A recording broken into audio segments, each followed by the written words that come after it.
Labdien, esmu Dainis. Šodien es pastāstīšu par vienu pirkumu, ko es jau diezgan sen veicu atpakaļ, bet nebija laika par viņu pastāstīt. Tas ir divkanāla signāla ģenerators JDS 600. 60 nozīmē, ka viņš dod ārā signālu līdz 60 MHz. Tā, viņam ir divi kanāli.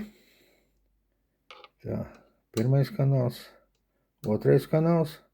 Tad ir ieeja. Šeit jūs varat padot signālu no kādas ierīces, kas viņš nolasa frekvenci līdz 100 MHz. Tātad frekvenču metrs un signāla ģenerators divi vienā. Tā, kas viņam nāca? Tāda kastīte, te ir displejs krāsainais, tos parādīšu pēc tam. Otrajā pusē viņam ir barošanas ligzda, tad ir ligzda pieslēgšanās priekš kompjutera, un tad ir tāds TTL spraudņiem paredzēts stekerīšiem ligzda, kuru savienojot var dabūt kaut kādas tranzistoru loģikas signāls ārā. Nu, bet viņam komplektā nekas nenāca, un par to es neko pastāstīt nevaru. Te ir firma Juntek. Tā viņam ir pēdiņa, kur var smuki uzlikt, tā lai uz galda var redzēt labāk bildi. Tā, komplektā viņam nāca tā disks, ko ielādē kompjuterā, lai varētu ģeneratoru pieslēgt pie kompjutera. Nāca tādas kabelītes, ar ko viņi pieslēdz pie kompjutera. Tad nāca tāds kabelīts, diviem vienādiem galiem, ko var pat taisno pievienot, ekranēt. Par cik tas ir divkanāla ģenerators. Tad nāca divi tādu odiņu komplektā. Viens gals ģeneratorā un otrs gals ar krokodīlīšiem. Viegli pieķerties kaut kur pie plates. Nu, protams, arī barošanas bloks. Tad man viņš otrs gals ir tīklā iesprausts. Paskatīsimies, kā tas izskatās. Tā, slēdzam iekšā. Nu, krāsains 2,4 colu displejs. Te viņiem ir vadošais kanāls nosacīti, kurā mēs iestādām visus parametrus. Tas ir frekvence, amplitūda, offsets, pildījums, fāze un otrs kanāls. Bet otru kanālu, lai varētu iestādīt signālu otrajā kanālā, tad mums ir jādod šitas kanāls uz augšu. Un to dara nospiežot pogu kanāls 2 turot. Atredziet. Tagad viņš pārvietājas uz augšu, kanāls 2. Sinusoīda un ieslēgts. Te var redzēt, gaismiņas liecina, ka kanāli ir ieslēgti, un aktīvais kanāls ir kanāls 2. Un tagad te var ieregulēt, ko vajag. Teiksim, ja gribam ieregulēt frekvenci, parādās sarkans kvadrātiņš, un te mēs varam izvēlēties ar šitām bultiņām pa labi pa kreisi, kuru lielu mēs regulēsim. Un to regulē ar enkoderu. Tas mums neder. Mums jāiziet no viena režīma ārā.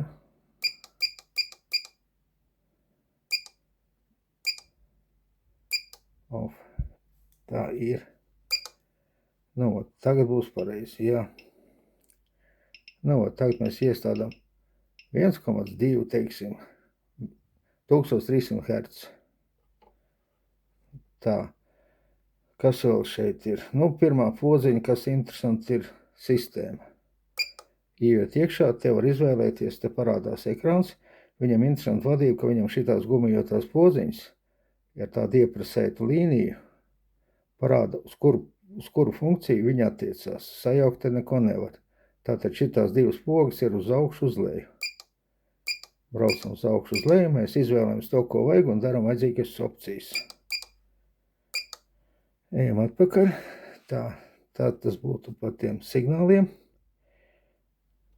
Tad ir tāda lieta. Te mēs redzam, ka mums pirmais kanāls ir 1300 Hz, amplitūda 5 volti. Un otrs kanāls mums ir 1000 Hz, amplitūda 1 volts. Bet ja mēs gribam dabūt ārā izejā divus pilnīgi vienādus signālus, lai abi divi signāli vienādi regulētos, tad mums jāiet sistēma, ap bultiņām uz leju, ejam iekšā sinhronizācija, nospiežam. Tagad sinhronizēs frekvenci, un tagad apstarpim pogu, ok. Tagad viņš var sinhronizē vilni, lai mums būtu tas pats vilnis. Atkal un, atkal apstiprinam, un amplitūdu iestādam tāpat, un saglabājam. Vai izslēdzās ārā. Tas aizgājas nepareiz tā. Ejam atpakaļ. Frekvence ir on. Vilnis ir on. Un amplitūda ir on. Tagad mēs ejam atpakaļ uz vilni. Un tagad mēs redzam, ka mums augšā ir 1000 Hz, 1 volts. Apakšā 1000 Hz, 1 volts. Un tikko mēs regulēsim frekvenci, tā ieliksim frekvenci. Mums vajag kanālu 1 pārcelt uz augšu. Tā, kanāls 1 ir obligātais. Tagad regulēt frekvenci.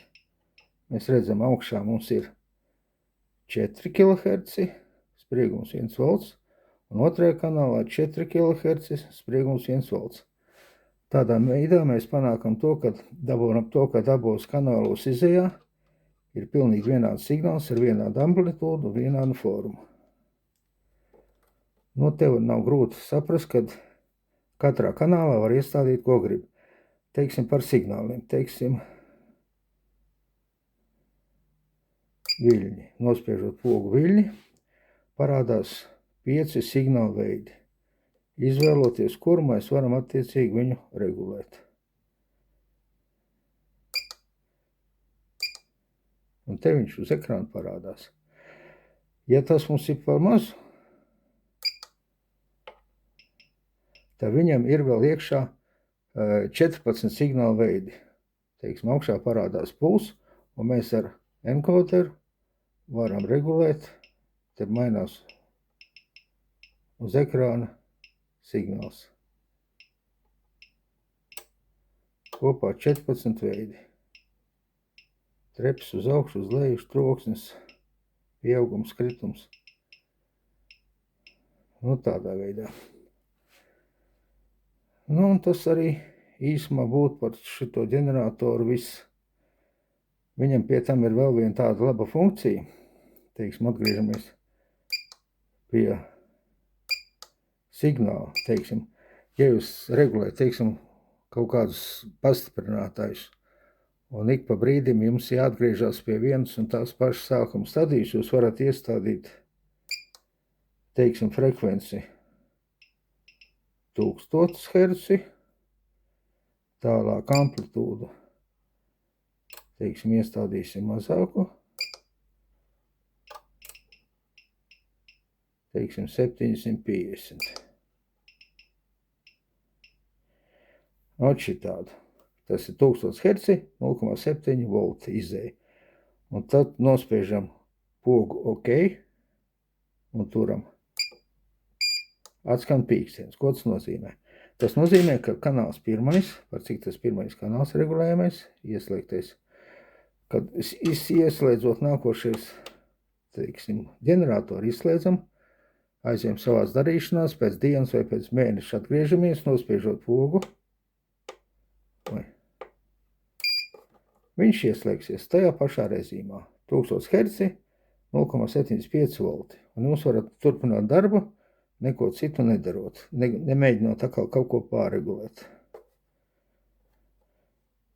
Tā, un tas arī būtu viss. Dārgs viņš diezgan dārgs ir, salīdzinoši ar parastajiem, ko var nopirkt internetā pa 10, 15, varbūt pa 20 eiro. Bet šeit tas viss ir ļoti precīzi, ļoti stabils signāls. Un priekš vienkāršiem darbiņiem pilnīgi pietiek. Protams, stacionārie ģeneratori profesionāli ir dārgāki, vienkāršāk vadībā varbūt, bet priekš vienkāršiem mājas apstākļiem tas ir viens no labākajiem variantiem. Tas arī patreiz būtu viss. Tā, un vēl viena maza piezīmīta, aizmirsu pateikt, kāpēc viņam nāk līdzi tas disks.